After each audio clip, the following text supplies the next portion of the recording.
बांटेंगे। और पहले जब उनकी सरकार थी उन्होंने कहा था कि देश की संपत्ति पर पहला अधिकार मुसलमानों का है।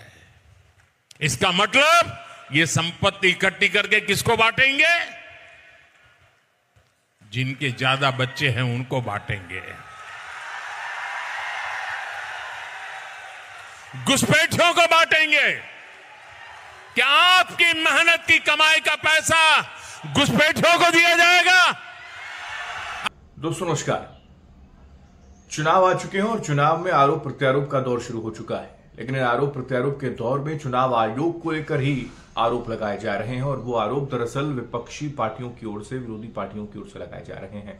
उनका यह साफ तौर पर कहना है कि चुनाव आयोग निष्पक्ष तरीके से काम नहीं कर रहा, क्योंकि देश के प्रधानमंत्री नरेंद्र मोदी ने राजस्थान में जिस तरीके से भाषण दिया, कांग्रेस पार्टी को लेकर, एक विशेष वर्ग को लेकर कांग्रेस पार्टी को घेरा, उनके घोषणा पत्र पर कई सवाल खड़े किए, उसके बाद चुनाव आयोग के पास कांग्रेस पार्टी पहुंची 17 शिकायतें लेकर।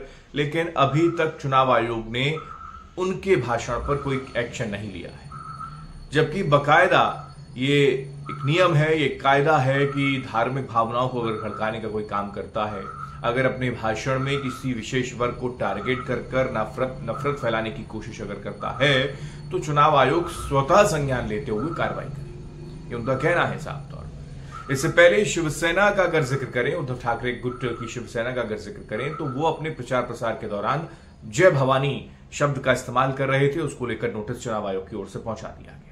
ऐसे कई मामले हैं जिसमें विरोधी पार्टियों पर तो एक्शन हो रहा है, लेकिन वर्तमान की सरकार और देश के प्रधानमंत्री नरेंद्र मोदी का वो भाषण जो सबसे ज्यादा चर्चा का विषय बना हुआ है, उस पर चुनाव आयोग निष्पक्ष तरीके से कोई कार्रवाई अब तक नहीं कर रहा है। और यही वजह है कि सोशल मीडिया पर अब लगातार इस तरीके के कमेंट सामने आ रहे हैं कि क्या चुनाव आयोग निष्पक्ष नहीं है। तो चुनाव आयोग की फोटो लगाकर RIP लिखा जा रहा है, रेस्ट इन पीस लिखा जा रहा है।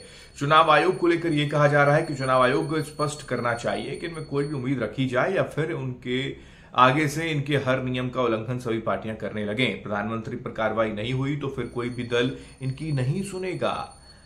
एक और फोटो सामने आता है जिसमें प्रधानमंत्री के नफरत भरे भाषण में कई आपराधिक कानूनों का उल्लंघन हो रहा है।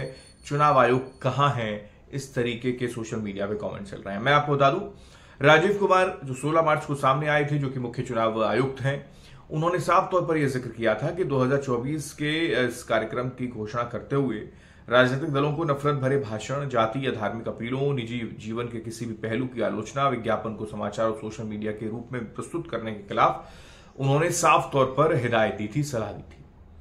उन्हीं राजीव कुमार के पास अब मोदी के सांप्रदायिक भाषणों को सुनने का समय क्यों नहीं है? ये सवाल लगातार सोशल मीडिया पर दागे जा रहे हैं। पूछा जा रहा है कि चुनाव आयोग, राजीव कुमार साहब कहां शांत हो गए, क्या सो रहे हैं, नींद में हैं? क्यों देश के प्रधानमंत्री के इन भाषणों को लेकर कोई कार्रवाई नहीं की जा रही है? क्या आपको भी लगता है ऐसे सांप्रदायिक तनाव पैदा करने वाले भाषणों पर क्यों रोक नहीं लगाई जा रही है? और क्या ये लगता है कि ऐसे भाषणों से वोटर्स पर फर्क पड़ता है और यही भाषण वोट में तब्दील हो सकते हैं? आपको ऐसा लगता है? जो भी आपकी राय है जरूर कमेंट बॉक्स में आकर बताएं।